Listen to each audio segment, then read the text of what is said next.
Yes, no, I was going to do that. I have a gas tank.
Thanks everyone for being here. We'll get started in just a couple of minutes. If you just check to make sure your cell phones are off, and we'll be starting in just a couple of minutes. Thanks for coming.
Good morning.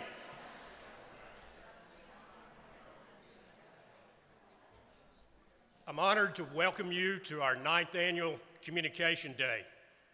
Unfortunately, our esteemed chair, Dr. Charla Markham Shaw, has no voice, and we confined her to sick bay, so she won't be with us today.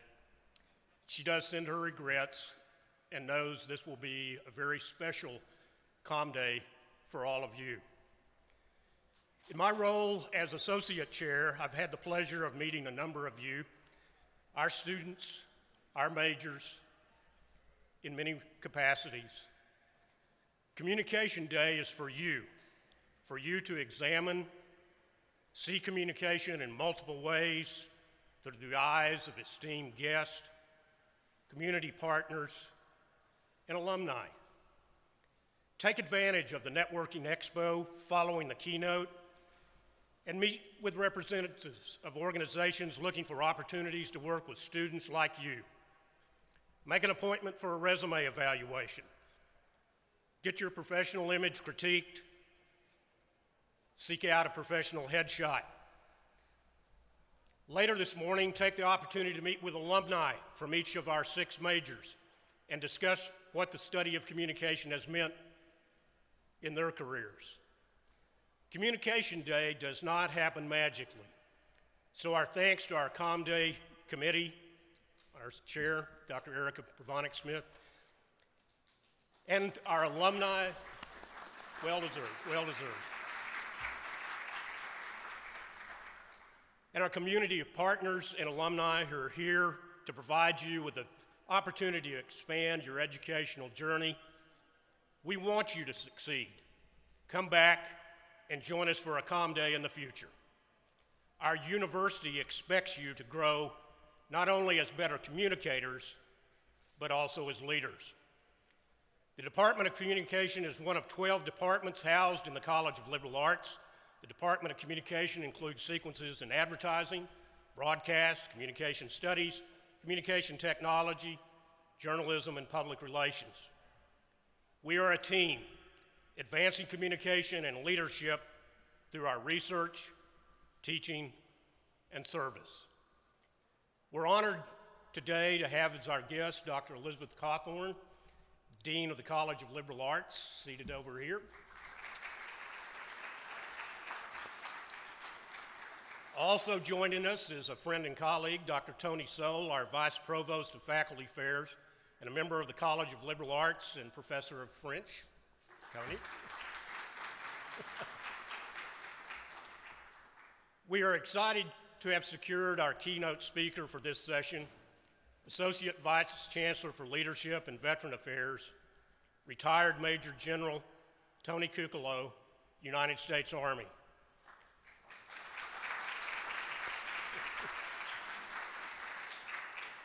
He's an international expert in leadership and communication. He also serves as the U.S. Army's Chief of Public Affairs and the Commandant of the U.S. Army War College. Our Com Day theme is Communication is the Key. Our keynote address will focus on communication, a key to leadership. Our keynote speaker is a West Point graduate with a distinguished career in leadership and communication. As some of you might know, the West Point motto is duty, honor, courage. Our keynote speaker has lived his life that way. To mark this special day and set its events in motion, we are especially honored to have with us UT Arlington's leader and president, Dr. Vishnop Bari.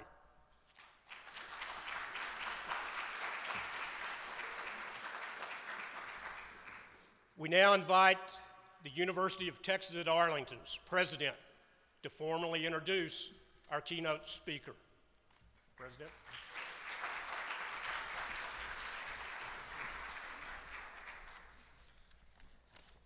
Good morning, ladies and gentlemen.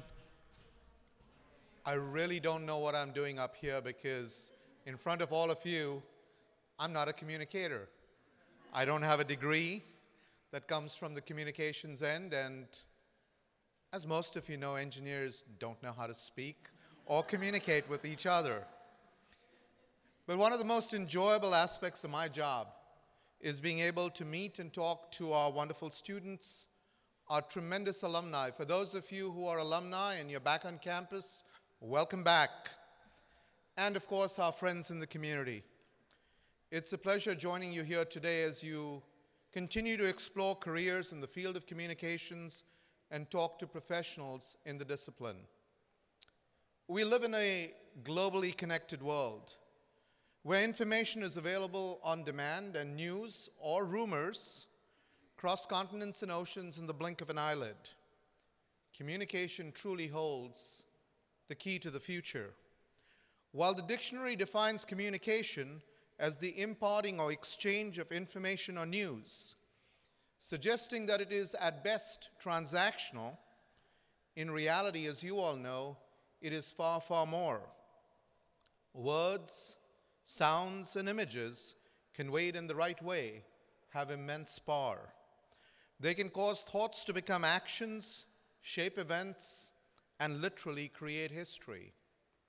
The 2008 presidential election, the Arab Spring, and the Occupy Wall Street movement are just recent examples of the power of communications.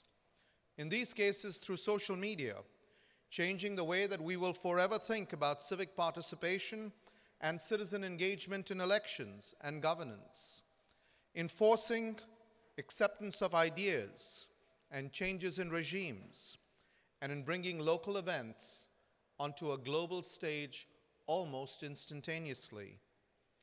We live in a world that is driven by technology, where knowledge is doubling every few months at a rate that exceeds Moore's law and even Buckminster Fuller's knowledge doubling curve, one in which mankind is exploring simultaneously the farthest reaches of our solar system and the smallest representation of matter, one in which ideas can be exchanged through collections of abbreviations and emojis, and I'm still learning how to do that. But at the heart of all of this is the art of communications, the power of connecting two or more individuals and conveying more than just information. You, our students, control the way that we think of each other, the way we interact with each other, not just over here, but in our communities across the state, our nation, and the globe, and the way in which we view the world around us. Communication is indeed an art, but it is also power. And as you unlock your futures, remember that what you can do can impact millions of people. It can bring great understanding and positive change. It can not only sell ideas and objects, but it can also set the direction of communities for years to come. As you prepare for your careers in this field, remember that communication signifies and emphasizes personal connections, and that is the key to success. It is also the single most impactful mechanism that delivers influence and impact. As James Humes, speechwriter for Presidents Eisenhower, Nixon, Ford, and Reagan put it, the art of communication is the language of leadership. And we are privileged to have with us today a tremendous communicator and a leader as our keynote speaker.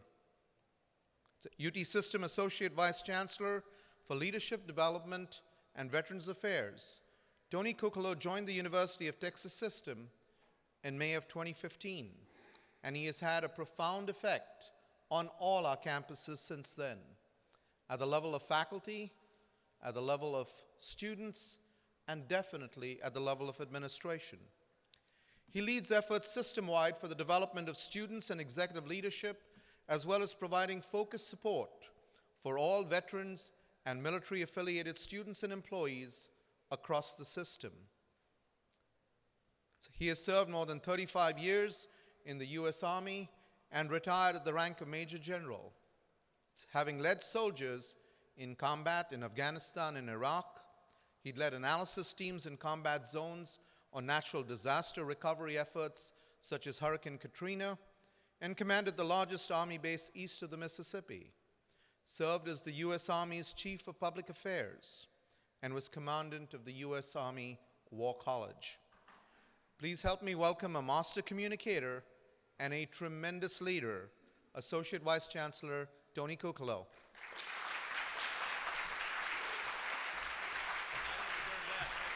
I appreciate it. My goodness. Good morning, everybody. My goodness, I did not deserve that at all. And actually, the intellectual foundation that the president just gave us is a wonderful keynote. So what are your questions? I'm serious. And so let me riff off of that. Thank you so much, President. And Dean, Tony, thank you for being here.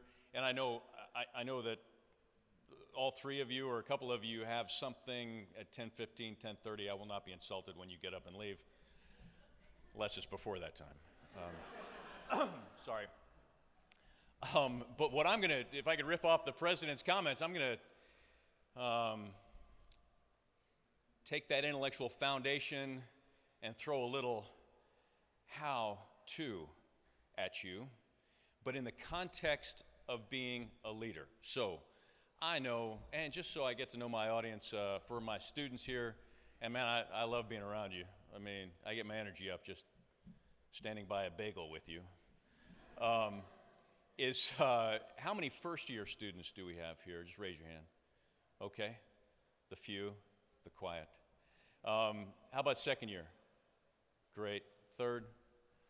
Super. Fourth or last year? And great. Okay.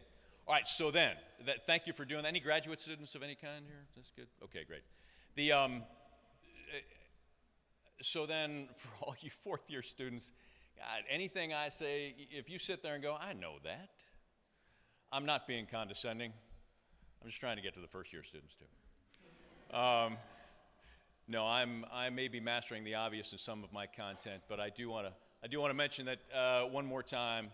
When you hear what I say, it's in the context of being a leader, but I'll reinforce that. So Graham is my wingman on this thing. So Graham, let's go next slide, please.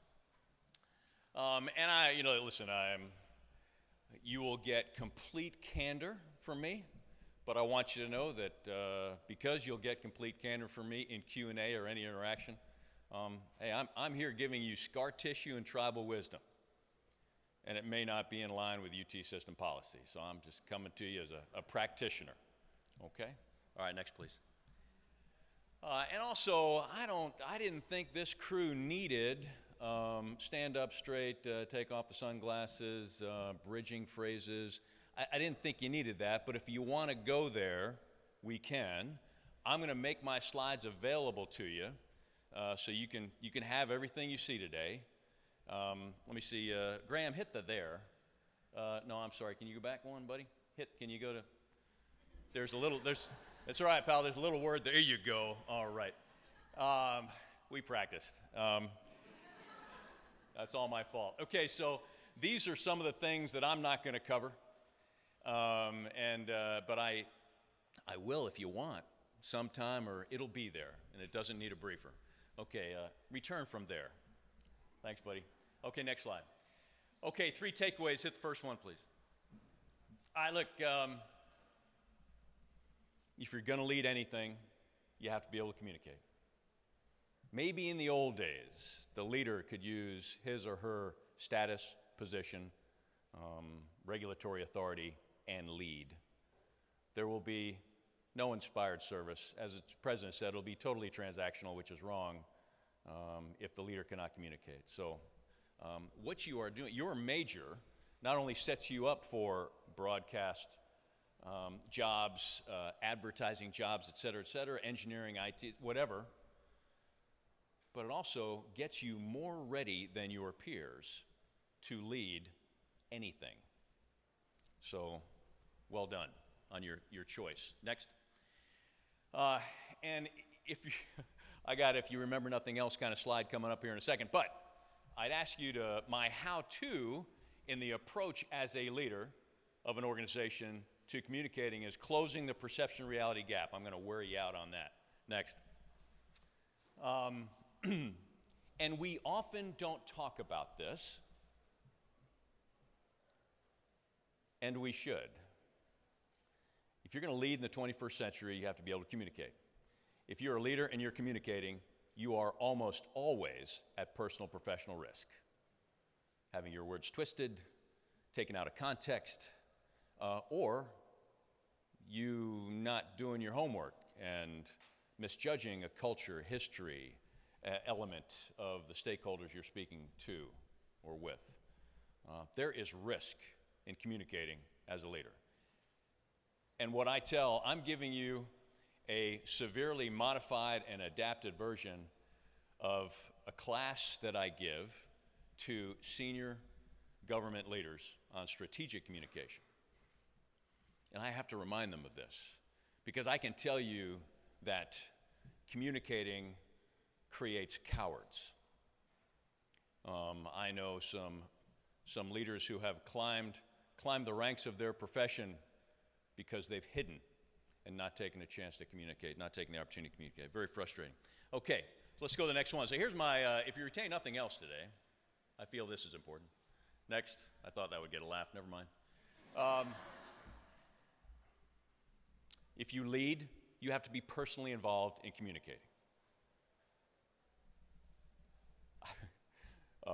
My colleague here from the United States Air Force and I, when I was growing up as an infantry officer, there was always a public affairs officer. And when I was young, it was like, yeah, he'll tell you.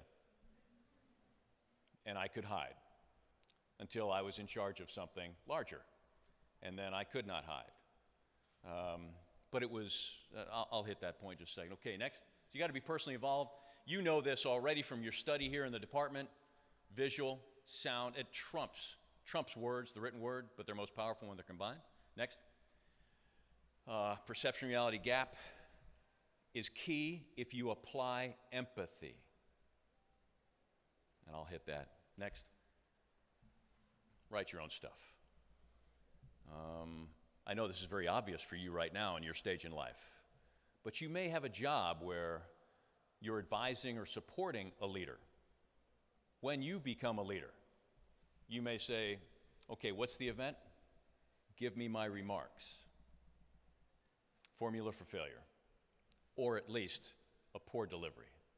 And every time you stand in front of a group, it's an opportunity to communicate, and you want to be prepared, ready, and effective. Next. So those are the three. I go back to the takeaways. So you got those, right? Here we go. Next. Okay, so it's all about when you're a leader, you have to, it's your job, you have to accept the responsibility. Go ahead, next. This is my point that I've already made.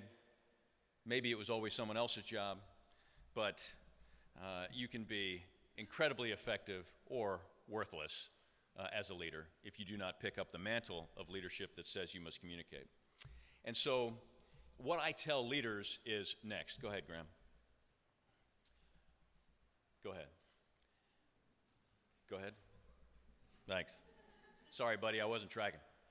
What I tell leaders is you have to adapt your personal rhythm, how you spend your time.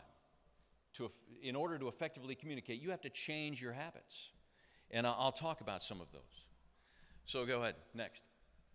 So that means if you change your habits, you have to employ some self-discipline. Next. The question I would ask leaders is, how do you know what you know? And go ahead and build it one more time. And it's when you see those small fonts, it's a reminder for me to tell you a story. I have often been, and I still fall into the busy person's rut. The busy person's rut, where my only source of information, how do I know what I know, is one news feed from one organization and Sports Center. And that's it. And then the rest is my email. It's not good. I have to set time aside. I have to set 45 minutes or an hour of my day where I can read the good stuff, when I can read the things that make me smile or maybe I agree with, and then I read the things that make me frustrated, bother me. Why did she say that? I have to read those things. So I can ask the question, why did she say that, and then go beyond the question and try and analyze it. Go ahead, Bill. And that's trying to maintain open-mindedness. Go ahead. And in order to maintain most open-mindedness, you must listen to things that make you mad. Go ahead. And some of those, some of the things that I did when I was Chief Public Affairs of the United States Army, we had this wonderful daily that came out with key messages for the United States Army. And then at the bottom, there were links to blogs. And there were always 5 links. And I took over and I looked at them, and they were 5, "Oh, we love the Army" blogs. "Oh, isn't this great?" And so I quietly said, okay, 3 good ones, give me 2 negative. I want you to find the most scurrilous, horrible things being said about the Army. You put links on that for that. Well, first day I did that, phone rang off the hook. Hey, Tony, come and see me. What the heck are you thinking? Putting that on there. I explained. We need to know what other people are thinking. Getting to the perception reality gap I'll cover, but we have to know what other people are thinking so we can communicate effectively. Fortunately, I had 2 very senior leaders that said, "Nah, you're absolutely right. Put more ugly on there." Anyway, so that was good. I had when I was coming out of the War College, I had an event that, the War College, National Security, Master's in National Security accredited degree, professionals at the 20-year mark of their government, civil service, or military career. So they're all 40-somethings. 385 students in residence, 1,000 students online in a 2-year course. Of the 385 students in residence, 80 are international officers. It was tremendous experience. But I had this event every year where I brought in outsiders. The criteria to come to the event and spend a week at the War College was you knew nothing about the military. So I brought in this group of people, and for some reason that particular year, the majority political leaning was to the right of Attila the Hun. Okay, tough audience. And so I happened to have, my opening speaker was the president of the ACLU, the American Civil Liberties Union, and my closing speaker was Rachel Maddow. And the reason I brought them in was because every now and then, somebody who drags their knuckles and thinks a certain way needs to hear the other side. And so at the beginning of the week, before the ACLU president got up, I was receiving slings and arrows from my participants. And after the ACL president got up and was brilliant, they said, well, okay, it kind of died down a little bit. But Rachel Maddow, what are you thinking at the Army War College? Rachel Maddow was incredible. Balanced, self-deprecating, brilliant.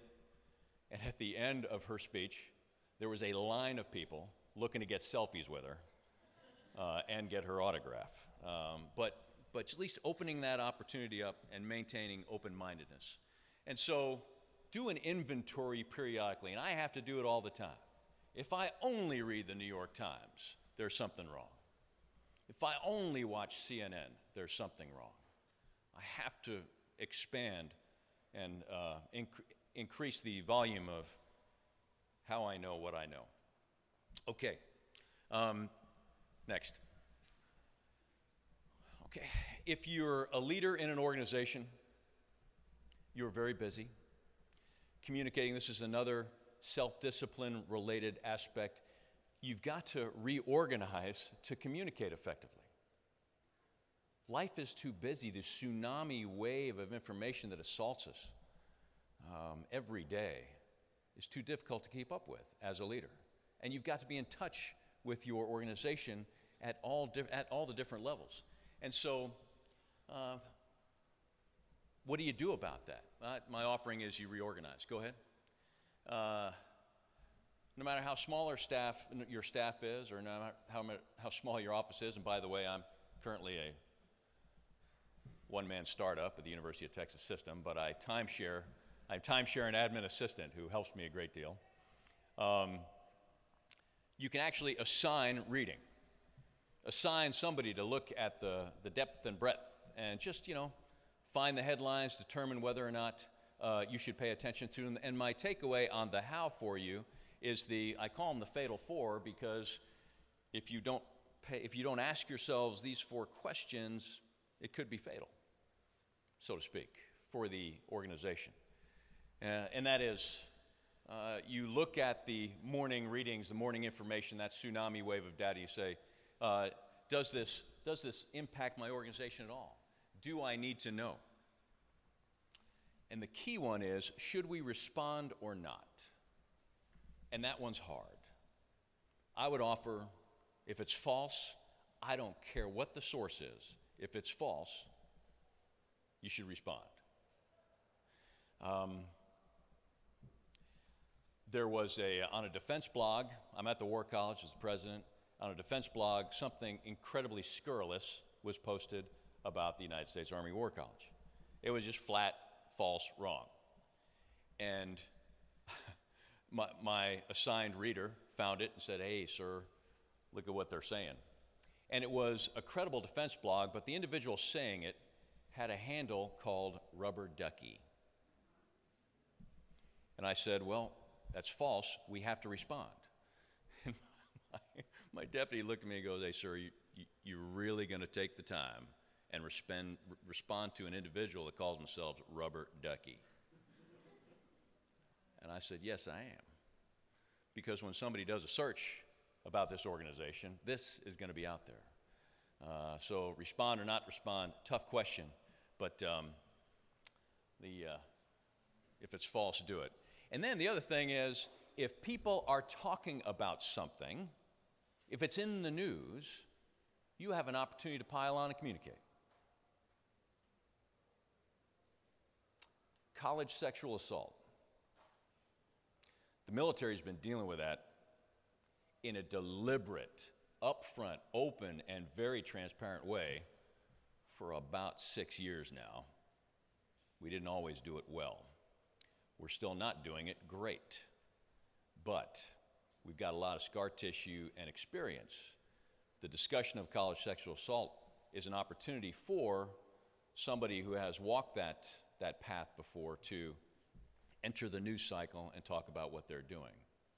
The military entering the news cycle and talking about that. That's just an example.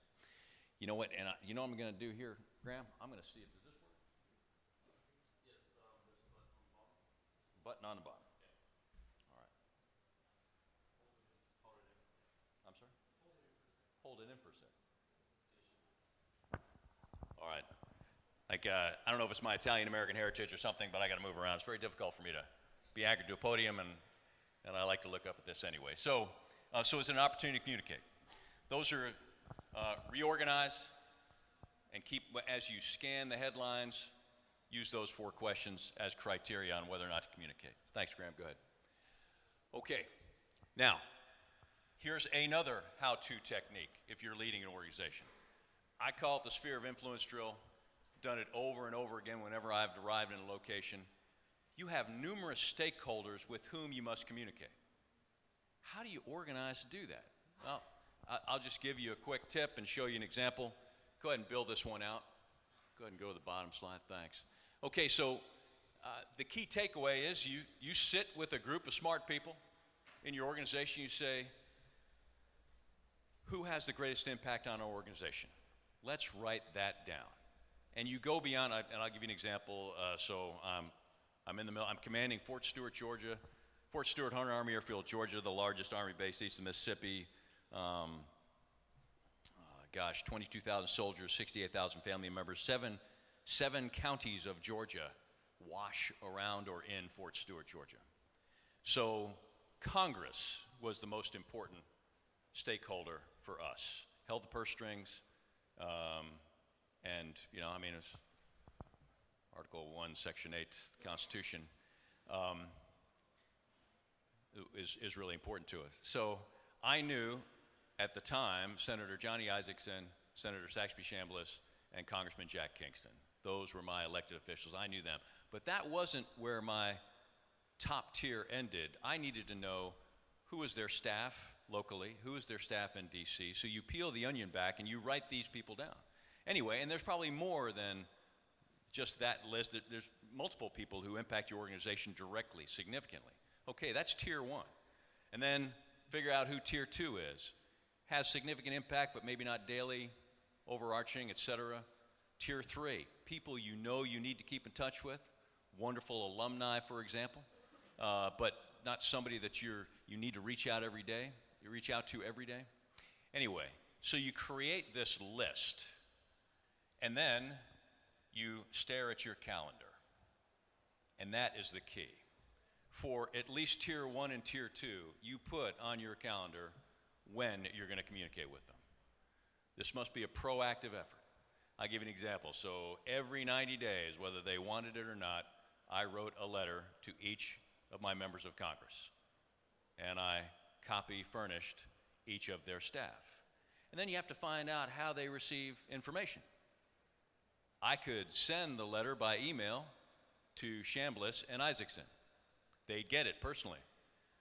I kept sending one to Kingston and never got an answer until I was visiting the office for an office call in DC, and I found out that the way I could get something to the congressman was fax it. Because emails were seen and handled in large volume, obviously, but if it came out of the fax machine and said to the congressman, it went into his take-home folder.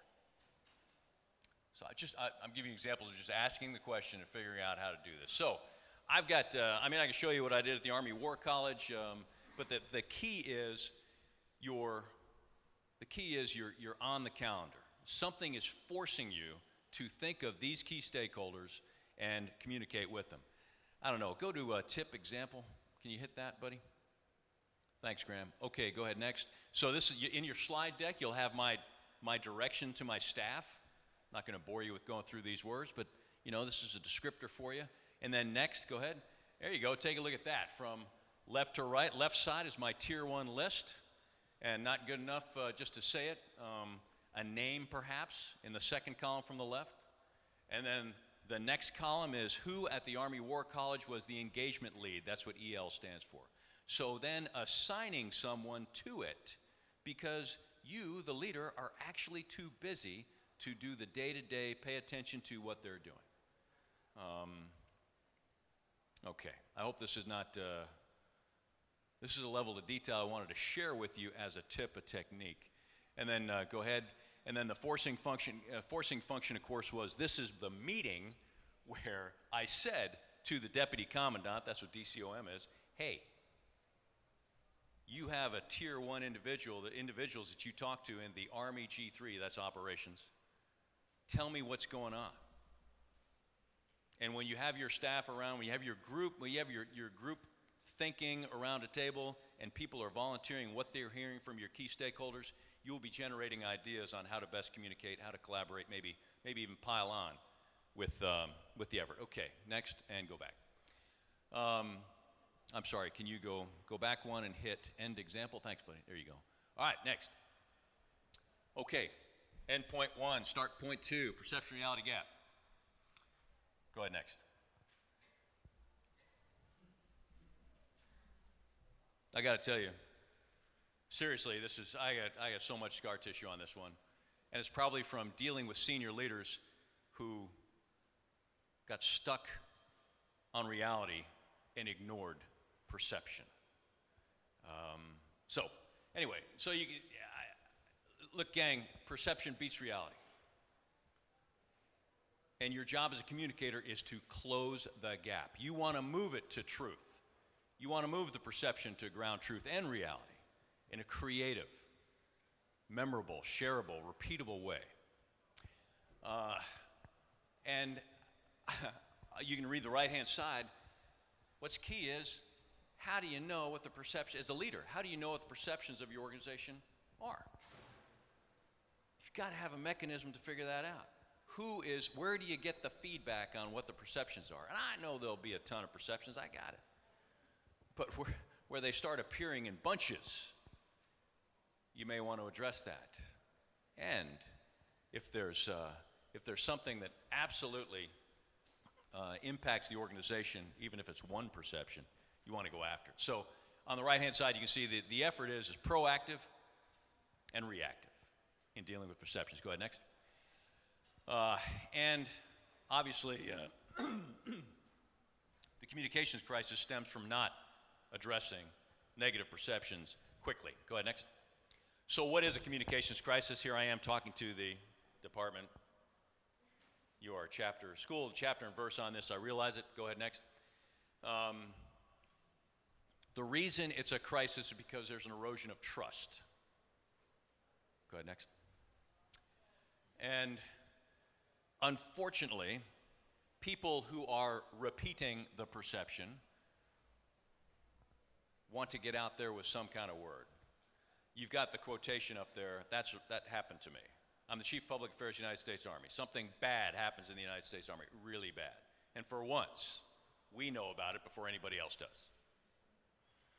So I go to the four-star and the Secretary of the Army. I go to the senior leadership and I say, gentlemen, this has got it. Please, let's go out first. Let's tell this first and give as much factual information as we can, context what we can, and then we'll roll with it. I got the thumbs up. Great. So I go through the Pentagon. Pentagon Press Corps is a great bunch of people. They're all in the same corridor in the Pentagon, so they're easy to find, easy to talk to. I go to the Pentagon Press Corps and I go door to door, NPR, CBS, ABC, CNN. I go door to door and I say, okay, hey, 3 p.m., Chief Public Affairs Conference Room, got something to tell you. 3 p.m., Chief Public Affairs, okay, got it. So at 3 p.m., I had the Pentagon Press Corps in the Chief Public Affairs Conference Room, and when you are in the military or in a government organization, when you're the public affairs officer or the leader, you're seen as the hack. You're seen as the company person, the person who won't tell the truth, which is not true, but perceptions. So so what I did was I brought the expert in. I brought someone other than me was going to speak. So I had this 3-star general there and an expert on the topic next to her, and we're sitting there in the conference room, and I said, I introduced the topic, said, ladies and gentlemen, here's why we're here, and General so-and-so is going to lead off. General so-and-so started speaking. She got 5 minutes in, and a very famous journalist, a reporter that you all know, got up and left the room. 5 minutes in. Didn't have any context. So I step over knees and feet and everything, get out of the conference room, and I chase this reporter down the hallway, feeling kind of foolish. 1-star general, plastic shoes, uniform. I'm running down the hallway. And I corner the reporter. And I say, where are you going? You don't have half the story. And the reporter looked at me and said, no. I said, you're going to be wrong. And the reporter looked at me and said, I'd rather be first than right. And I dropped my chin on my chest and I said, I got nothing for that. And they went on. So I'm only mentioning that because that's out there. I think you've seen that play out recently. From the Boston Marathon bombing and later, you've seen folks dealing with that. Inaccuracy too early. So ready, fire, aim, maybe, is sometimes part of the fighting the perception-reality gap that you're dealing with. So the crisis usually folds this way. Go ahead and build it out to the bottom. And it's a sense of outrage, but the leader and the organization don't react quick enough to the outrage. People think nothing's being done, even though things might be being done. And the next thing you know, the elected officials get involved, or others get involved, and it's out of your hands. It's being driven by something else or someone else. Go ahead, next. So how do you close the gap? What do you do? Next. Well, you go ahead and build that out. Thanks. So these are the 4 steps. The key thing is to list the facts. And let me do a little audience participation here. Let me do some audience participation. Perception reality gap. Brain injury in the National Football League. Give me some facts, anybody. Yes, sir.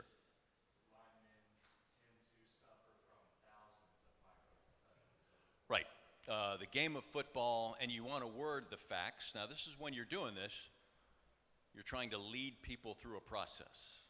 So you don't want to word anything that will create antibodies or rebellion or challenge. You want to go pure facts. So science has proven, fact, there are multiple impacts to the head in the game of football, right? Science has proven that there are micro-concussions in a football game, right? Other facts? Yes, sir.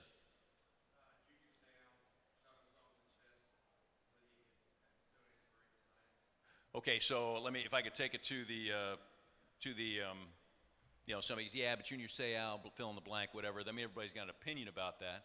If I could say, sure, the analysis of brain matter, post-mortem, obviously, has shown this condition called CTE in multiple football players. Okay, so you got that fact. Anybody got another fact? One more, and I'll quit wearing you out. Anybody? How about this fact? A portion of the American public is questioning football's safety. Is that a fact? Yeah. Okay, but that could be seen as a perception. It's their perception that it's unsafe. No, it's a fact that a portion of the American public thinks. So I'm there handling the Walter Reed crisis as Chief Public Affairs. I did not do a good job. But when I peel the onion back, Walter Reed, I'm sorry, February 2007, mold found in a soldier's room, a lot of other things found too, but it opened up it created a perception that the United States Army is not taking care of its combat wounded, it's not taking care of its sick, ill, injured. I had a senior leader, a wonderful senior leader, fantastic in every respect, but when I said, sir, we got a perception problem, people think we don't care for our wounded, but Tony, that's not true. I know, sir, I got it, but there's a perception that there is. But Tony, I ride on the bus from Andrews Air Force Base when the wounded arrive to Walter Reed. I walk the hallways of Walter Reed. We take sir, it doesn't matter. It does not matter. The perception matters. We communicate to move the perception to reality. And that's it. And then I would offer that the bottom there is absolutely critical. You must communicate with empathy. That means before you open your mouth, before you gather the visuals, before you write the copy, you put yourself in the shoes of your stakeholders, your audience, all your audiences. So go ahead. I'm going to hit the empathy thing. And for communicators, you may take me to task on this. Shakespearean aside, you're in the Shakespeare Theater, and guy steps to the side and says, "Methinks he doth protest too much," kind of thing. That's what I'm doing here with you. But I can't. If I get an aside, I'm off the podium. Passion is what you want to communicate with. Don't want to be dull. Don't want to be monotone. Don't want to look like you don't care about the topic. Passion is what you want. Emotion is bad. And please note, I was trying to deliver this to a group of academic professionals at one of our universities, and a hand immediately went up in the back of the room and says, "Wait a minute, I'm a parent, and I told my children it's okay to cry." I said, "Ma'am, absolutely, absolutely. Now, if your child is the CEO of a Fortune 100 company, they should not cry unless it's extremely appropriate." My point is, emotion, I'm not saying emotion is no good, be heartless. What I'm saying is, for a leader, when you're communicating, passion, and look at the difference between the two. This is a very important point. Emotion, an involuntary response without judgment. Okay? Now, you don't want to communicate with that. But passion, considered judgment, the object of passion. So passion actually has some thought to it. Okay, enough of that. Go ahead, next. And so I wanted to give you two different examples of communicating with empathy. And the first one is a spoken word. I'm going to show you, got a couple of videos here of the Chancellor speaking. I like to use him as an example. When you're, let's go here, thanks. The 3 steps when you're thinking through a speaking engagement or you're coaching someone to speak. This is a great way to break it down, I offer to you. And I'm going to show you examples of how that works with the Chancellor. Go ahead, next. So you can see the words at the bottom. I'm going to give you 2 examples of how he acknowledges the audience, but more importantly, hooks the audience with empathy. So play the bottom left, please, and we're going to end at 106. Thank you very much. Thank you. Well, thank you, President Powers, Provost Fenves, deans, members of the faculty, family, and friends, and most importantly, the class of 2014. It is indeed an honor for me to be here tonight. It's been almost 37 years to the day that I graduated from UT. I remember a lot of things about that day. I remember I had a throbbing headache from a party the night before.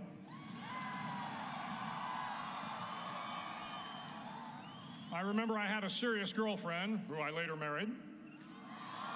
That's important to remember, by the way. Fortunately, that's not his wife. And I remember I was getting commissioned in the Navy that day. But of all the things I remember, I don't have a clue who the commencement speaker was, and I certainly don't remember anything they said.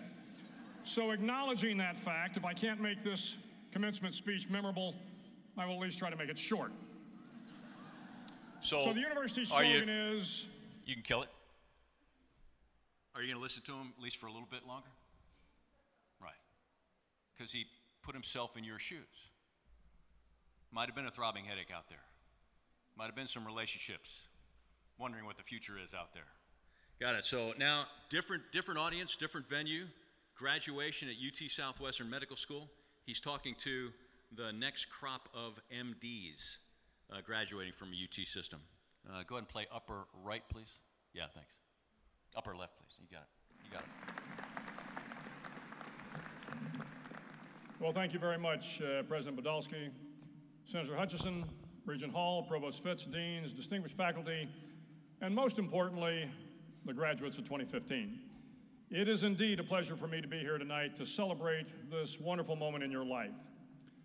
From the time I was a little boy, my mother longed for me to be a doctor. But somehow along the way, destiny had a different path for me. And while I know that my mother would have been proud of my military career, I'm certain that she would rather have had me wearing a white coat than a camouflage uniform. And right now, she is looking down from heaven wondering what her son could possibly pass on to such a distinguished group of medical school graduates. Well, I was wondering the same thing myself, but it occurred to me that I've spent a lot of time around doctors. In my nearly 6 decades of life, as with many in the audience, I have seen or experienced just about every ailment, disease, trauma, or heartbreak there is to know. As a young boy, I had all the usual childhood complications: broken arms, busted ankles, fractures and lacerations, an array of mumps, measles, and chickenpox. As a young adult, I saw loved ones ravaged by cancer, heart disease, and dementia.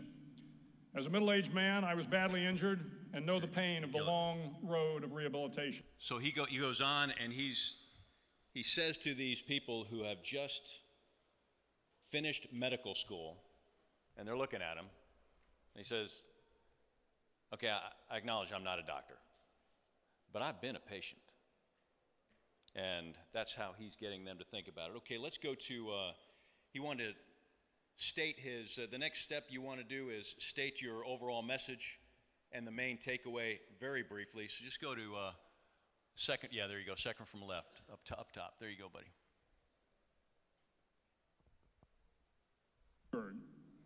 So today, if I may be so bold, I would like to give you some advice as you head off into your chosen profession. Advice based on almost 60 years of being on the other side of medicine, the end that matters most, the patient. I hope that this advice applies equally to those who search for the cures, those that administer the medicine, or those who hold the lives of patients in their hands. As a patient, I want my doctor to be smarter than I am. I want them filled with knowledge, and I want them to understand how to use that knowledge to confront the challenges before them. I want to see their diploma. I want to know that they were dedicated enough, strong enough, and intelligent enough to make it through medical school. Having great knowledge and knowing how to use that knowledge is what separates you from me and you from your patient. It is why not everyone can become a doctor. Some of us are just not smart enough. It is why doctors are in such demand and why you are so highly respected. Your life must be a constant undertaking to learn more, to hone your skills, to improve your craft, to assure your patients that the answers they seek are within your grasp. You will never have all the answers, but you should never stop searching, studying, asking, demanding, and passing on. And so with that responsibility, your patient expects these things of you. And so then the next element is to tell a compelling story. Create the pictures in one's mind of something going on that's related to the message, and tie the message to the story. So go ahead and hit. If you think it's hard to change the lives of 10 people. We're sticking to the top. And there you go, right there. Thanks. Of what sometimes separates life from death.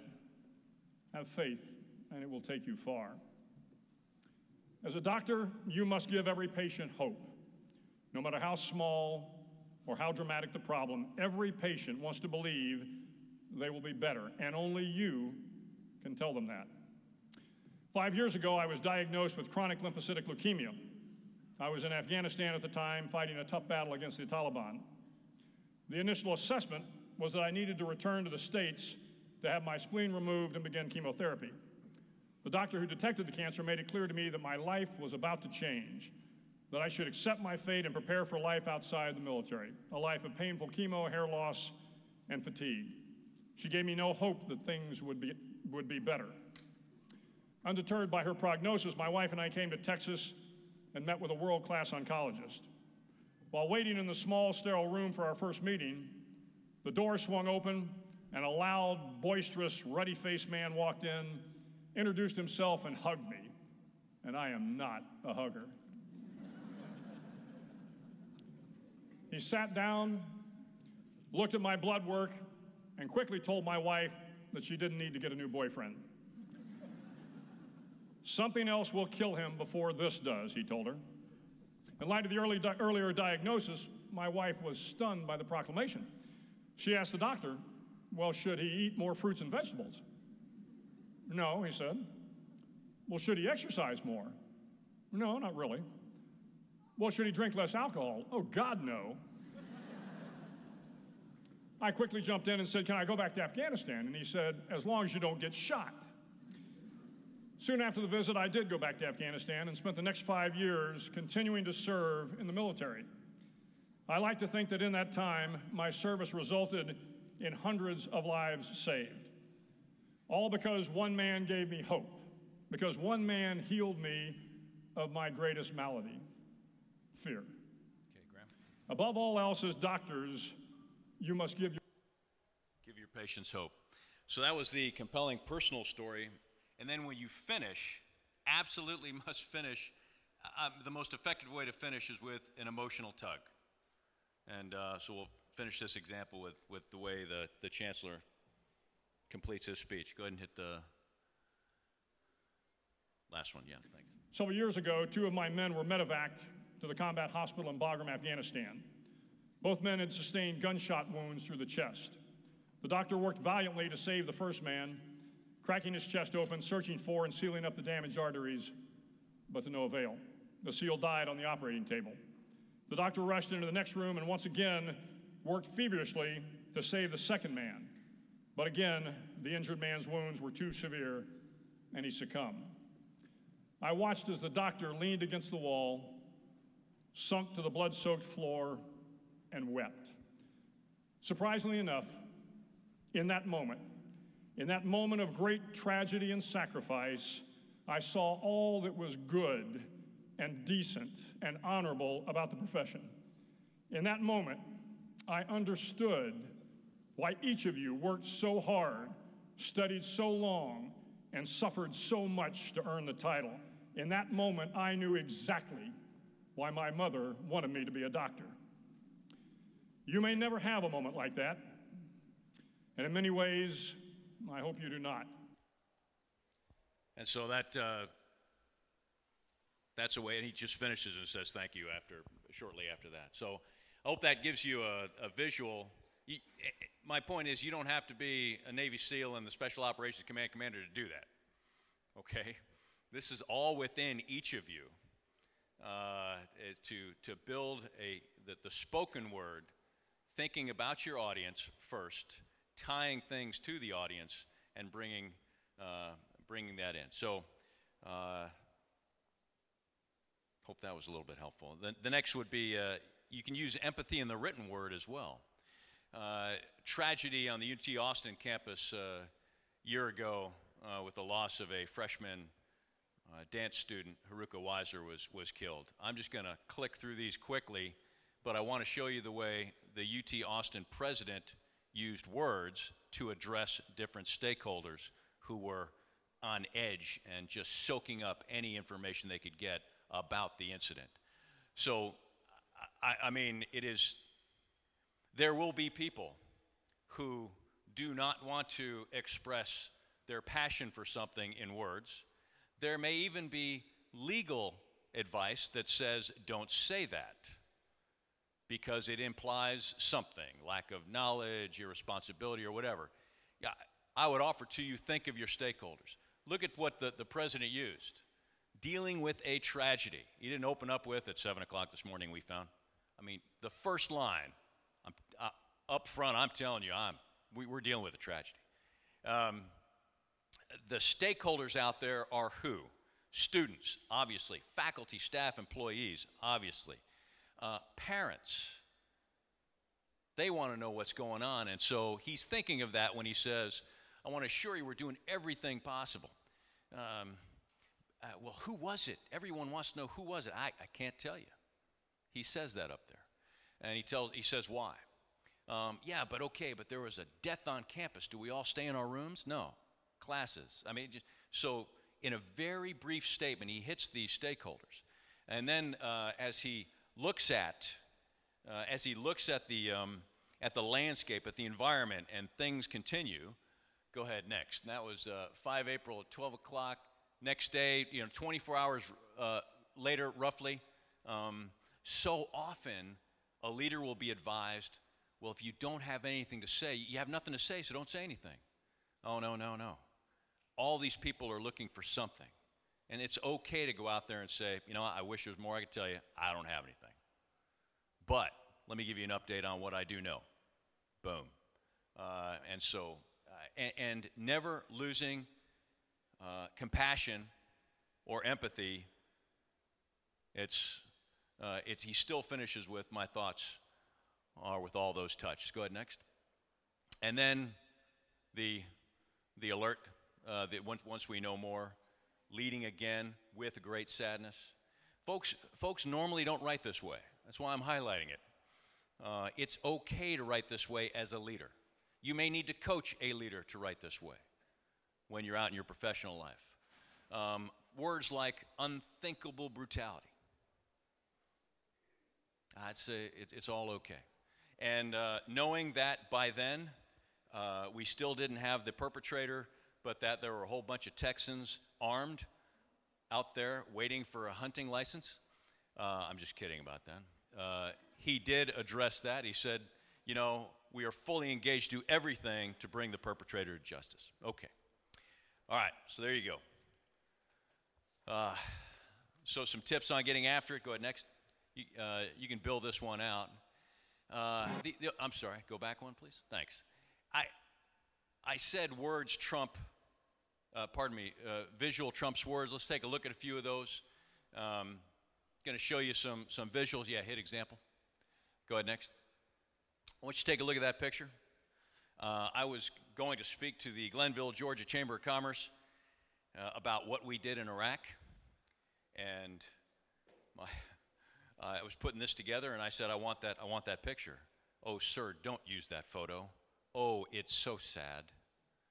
Oh, my goodness, I'm so depressed just looking at it.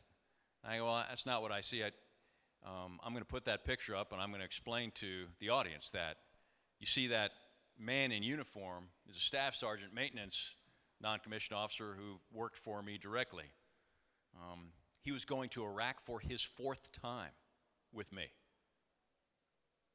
And his wife of 24 years was giving him another hug before deploying to combat the 4th time. And I love the look. I mean, the message, I love the message transmitted by the look on their faces.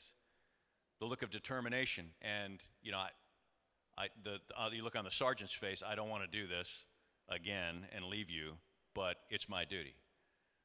And the look of fear on the wife's face, is this the last time I'm going to hug my husband? And her two coping mechanisms, pack of cigarettes and American flag.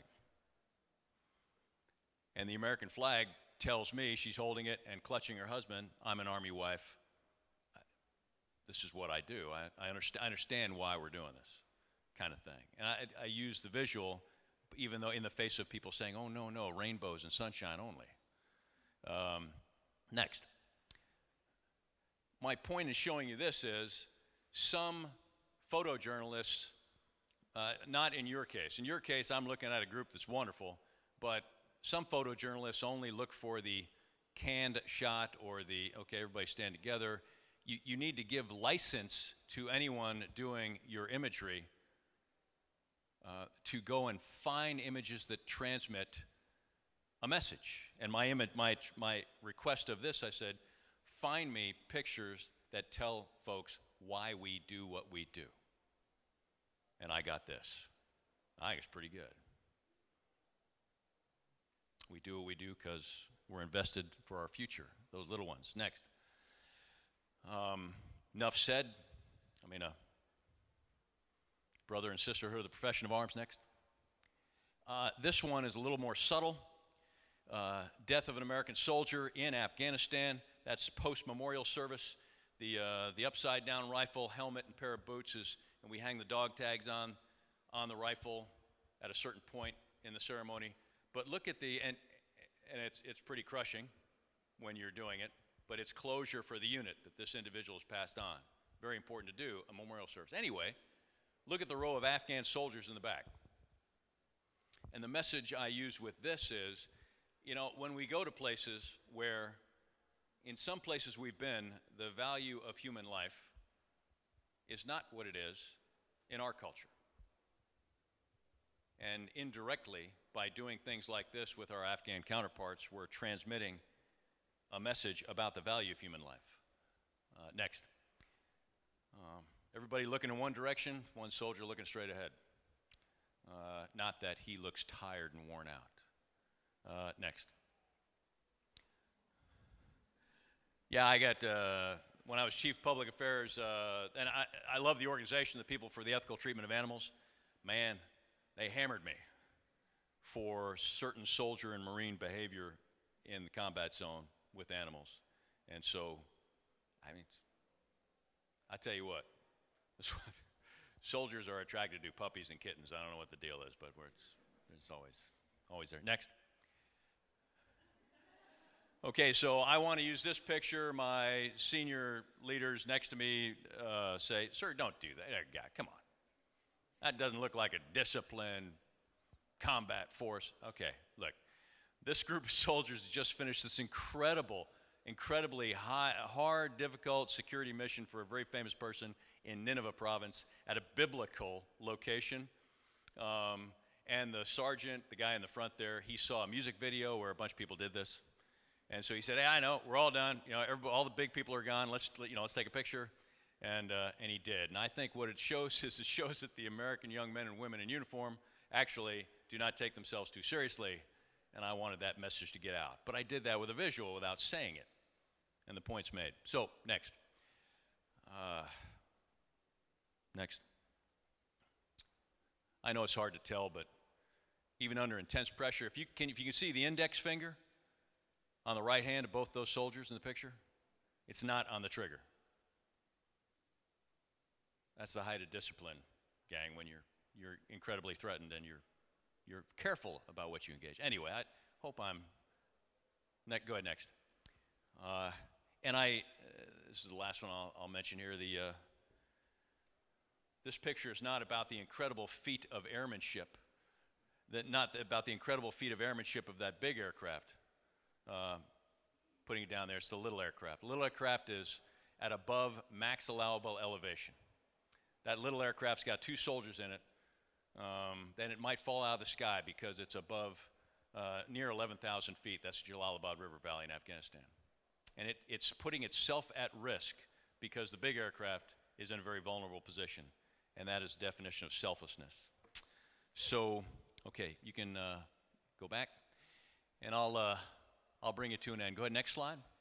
Because I'm over time. No, next, go past this, please. Yeah, I'm going to close on this. This is about that personal, professional risk. You've chosen a profession where you're going to put yourself out there in some way, shape, or form.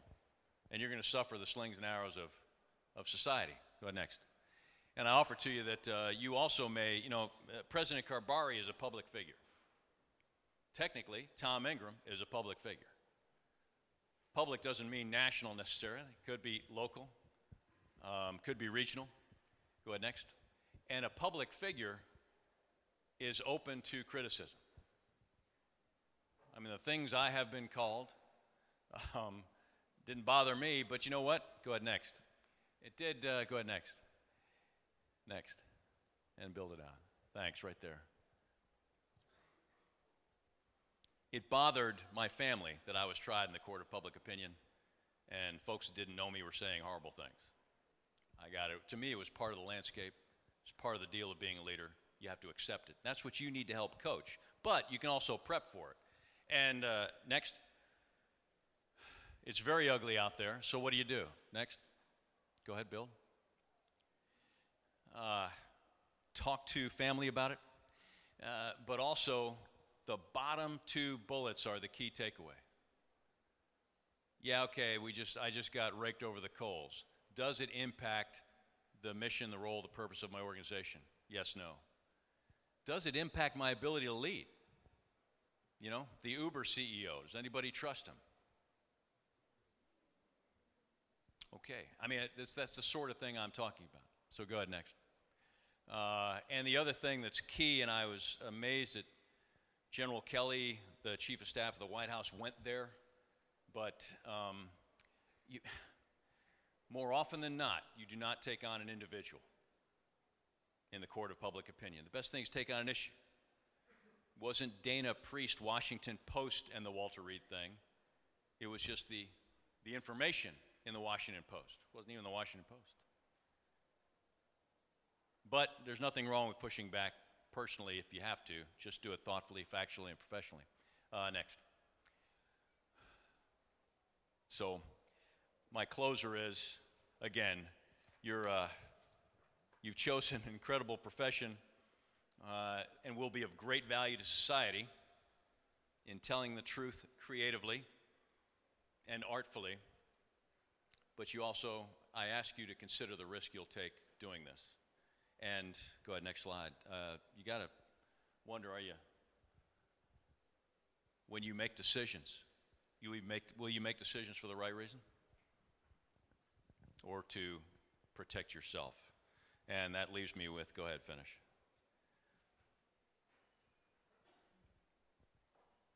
Question every communicator has to ask themselves. Go ahead.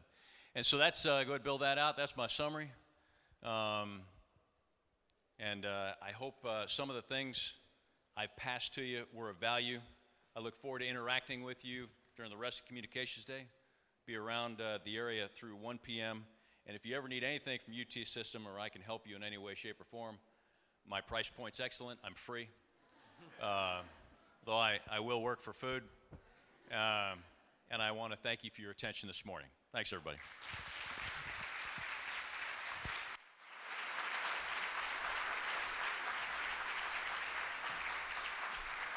Thanks, Tom. Appreciate it. Thank you, Associate Vice Chancellor Kukalo, for those inspiring words. On behalf of the Department of Communication and the University of Texas at Arlington, we appreciate your attendance, attention, and support for Com Day. We'll now have a short break with professional panels starting here in this room at 11 a.m. Please take time to visit the professional exhibitors, resume reviews, professional headshots next door. Thanks again.